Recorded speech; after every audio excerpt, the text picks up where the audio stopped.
Hi guys అని ఇప్పుడు మాట్లాడదాం రెస్లింగ్ అప్డేట్స్ గురించి. ఫస్ట్ న్యూస్ వచ్చేసి WWE రా.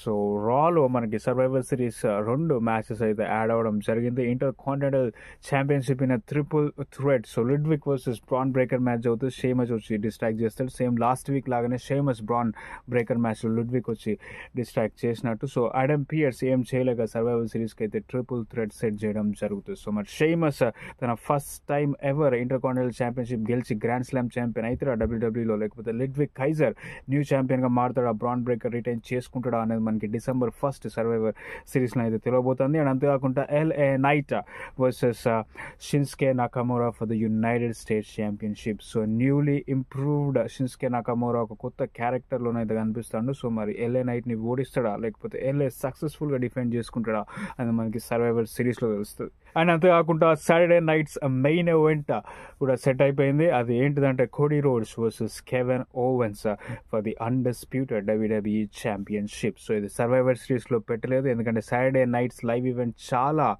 ఇయర్స్ తర్వాత మళ్ళీ రెన్యూ అయితే చేస్తారు NBC వాళ్ళు. సో అందువల్ల ఒక బిగ్గెస్ట్ మెయిన్ ఈవెంట్ ఉండాలన్న ఉద్దేశంతోనైతే Kevin Owens versus Cody Rhodes December 15th అయితే జరగబోతోంది NBC Saturday night's main event. So ఇందులోనే మనకి first ever women's United States championship కూడా క్రౌన్ అవుతారు. అండ్ అంతేకాకుండా ఈరోజు రాలో మనకి ఉమెన్స్ ఇంటర్ కాంటినెంటల్ ఛాంపియన్షిప్ కూడా రివీల్ అవ్వడం జరిగింది. ఆడమ్ పియర్స్ రివీల్ చేస్తాడు రా జరిగేదానికంటే ముందు. సో మరి new intercontinental women's champion ఎవరైతారు, అండ్ అంతేకాకుండా దానికంటే ముందే మనకి తెలిసిపోతుంది new women's United States first ever champion ఎవరు అనేది December 15th Saturday night's main ఈవెంట్లో. So Saturday night's main event ఇండియాలో టెలికాస్ట్ అయ్యే ఛాన్స్ అయితే లేదు 99%. సో నేను ఆ షో జరిగిన తర్వాత రిజల్ట్స్ అండ్ అప్డేట్స్ అయితే 100% ఇస్తా. సో అది స్టోరీ గైస్. అండ్ అంతేకాకుండా న్యూ డే విడిపోతాలా Xavier Woods and Kofi Kingston same page మీదనైతే లేదు. ఈరోజు రాలో కూడా మనం చూసినాం ఆల్ఫా అకాడమీ మీద క్విక్గా లూజ్ అవుతారు. అయితే next week 10th anniversary celebrations new day. So మరి జేవియర్ వుడ్స్ కోఫీ కింగ్స్టన్ ఎలాగ సేమ్ పేజ్ మీద వస్తారు అండ్ ఇంకోలన్నా యాడ్ అవుతారా, బిగ్ ఏమన్నా వస్తుండా, ఇంజురీ నుంచి రికవరీ అయ్యి రెజ్లింగ్ యాక్షన్లో దిగుతాడా లేదా అనేది మనకి next week 10th anniversary celebration అయితే తెలుస్తుంది. సర్వైవర్ సిరీస్ వార్ గేమ్స్లో జేడ్ కార్గిల్ ఇంజురీ అయింది స్మాక్ డౌన్లో మనం అందరం చూసినాం. సో ఇప్పుడు తనకైతే టైం లైన్ లేదు.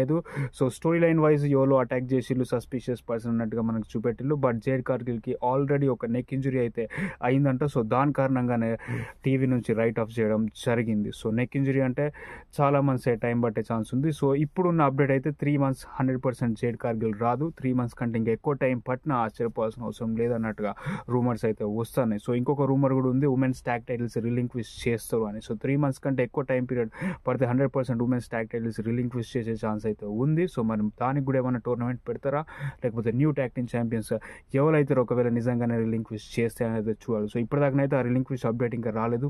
పాసిబుల్లీ సర్వైవర్ సిరీస్ తర్వాత సర్వైవర్ సిరీస్ ఉమెన్స్ అడ్వాంటేజ్ మ్యాచ్లో బియాంకా బెలేర్ నయా జాక్స్ మీద అయితే గెలుస్తుంది. సో బెయిలీ వస్తుంది రింగ్ సైడ్. సో బెయిలీ ఇప్పుడు అఫీషియల్గా జేడ్ కార్గిల్ని అయితే రీప్లేస్ చేసింది వార్ గేమ్స్ మ్యాచ్లో. సో మరి Bayley already United States women's ఛాంపియన్షిప్లో టోర్నమెంట్లో క్వాలిఫై అయితే అయింది. సో మరి తనే ఫస్ట్ ఎవర్ US ఛాంపియన్ అయితే, లేకపోతే చెల్సీ గ్రీనా, మిచ్చినా, లేకపోతే ఇంకొన కొత్త వాళ్ళు వస్తారా అన్నది అయితే real interesting thing. But Bayley అయితే ఉమెన్స్ వార్ గేమ్స్ మ్యాచ్లో ఉండబోతుంది. అండ్ అడ్వాంటేజ్ బియాంకా బెలేర్కి వచ్చింది కాబట్టి ఇప్పుడు baby faces Bianca Belair team and heels Liv Morgan team వాళ్ళపైన అయితే అడ్వాంటేజ్ సాధించిండు. So first Survivor Series War Games 5 minutes ఇద్దరు కాంపిటీటర్స్ బోత్ టీమ్స్ నుంచి కొట్టుకుంటారు. 5 minutes అయిపోయిన తర్వాత ఇప్పుడు అడ్వాంటేజ్ బియాంకా బెలేర్ గెలిచింది కదా. సో బియాంకా బెలేర్ టీం నుంచి ఒకళ్ళు వస్తారు. దాని తర్వాత 3 minutes తర్వాత ఇటు సైడ్ నుంచి ఒకళ్ళు వస్తారు. సో అట్లా 2-on-3, 3-on-4, 4-on-5 అడ్వాంటేజ్ అయితే ఉంటుంది బియాంకా బెలేర్ టీంకి.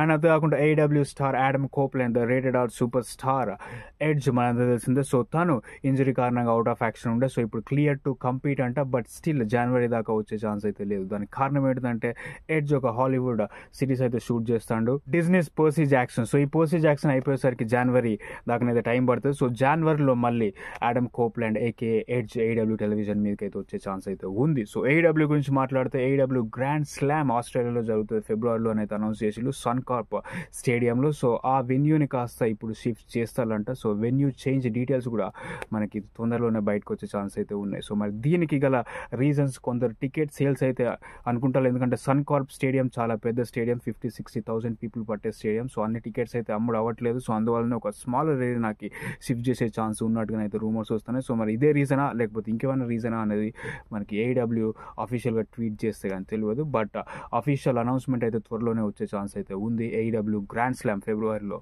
అండ్ అంతేకాకుండా ఏడబ్ల్యూ ఫుల్ గేర్ కనుక మీరు చూస్తుంటే ద కాస్కో బాయ్స్ ఫుల్ గేర్లో రెజ్లింగ్ చేసిళ్ళు. సో కాస్కో గాయ్స్ అంటే Big Boom AJ, Big Justice, the Wrizzler. So వీళ్ళు ముగ్గురు కాస్కోకి వెళ్ళి ఆ ప్రొడక్ట్స్ని అయితే రివ్యూ చేస్తారు. నచ్చితే బూమ్ అని ఇస్తారు, 1 boom, 2 boom, 3 boom, 4 boom, 5 boom అట్లా రేటింగ్స్ అయితే ఇస్తారు ప్రోడక్ట్స్కి. సో వీళ్ళు సెన్సేషన్ అన్నట్టు యునైటెడ్ స్టేట్స్లో టిక్టాక్లో కావచ్చు, వేరే సోషల్ మీడియా ప్లాట్ఫామ్స్లో కావచ్చు. సో వీళ్ళు రెజ్లింగ్ అయితే చేయడం జరిగింది Big Boom AJ. So Big Boom AJ already wrestler 20 years back wrestling అయితే తను క్విట్ చేయడం జరిగింది. సో 20 years తర్వాత మళ్ళీ తను ఏడబ్ల్యూ రింగ్లో అయితే పార్టిసిపేట్ చేసింది. సో చాలా బాగా పాపులర్ యూఎస్లో big Boom ఏజే versus క్విటీ martial match జరిగింది 0 hour ఫుల్ గేర్లో. సో అందులో మనకి బిగ్ బూమ్ ఏజే గెలుస్తాడు. సో అఫ్ కోర్స్ అందరు ఇన్వాల్వ్ అవుతారు, బిగ్ జస్టిస్ కూడా వస్తాడు అండ్ ద రిజ్లర్ కూడా మ్యాచ్ అయిపోయిన తర్వాత మంచి పోజ్ అయితే ఇస్తారు. సో వీళ్ళు కంపీట్ చేసిన video top 3rd pro wrestling highest viewed video on ట్విట్టర్గా నిలిచింది 2024లో. So first Joe Henry NXT 18.7 million views on Twitter. Second,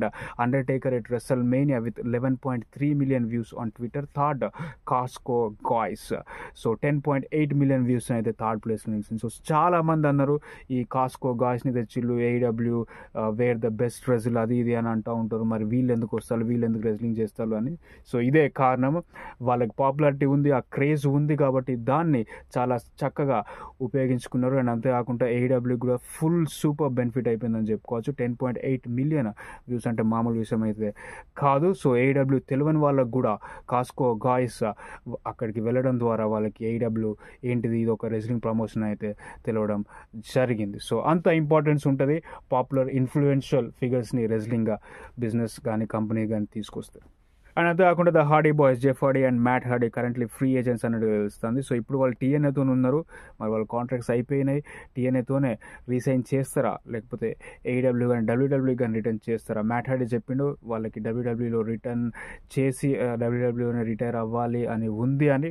మరి WWEకి వస్తారా లేకపోతే మళ్ళీ TNAకి సైన్ చేస్తారా లేదా అనేది రియలీ ఇంట్రెస్టింగ్ థింగ్. సో అది స్టోరీ గైస్. అండ్ అవి కొన్ని రెజ్లింగ్ అప్డేట్స్. మరి ఇలాంటి రెజ్లింగ్ అప్డేట్స్ కొంచెం సబ్స్క్రైబ్ చేయండి wrestling Prithvi. Thank you so much for watching.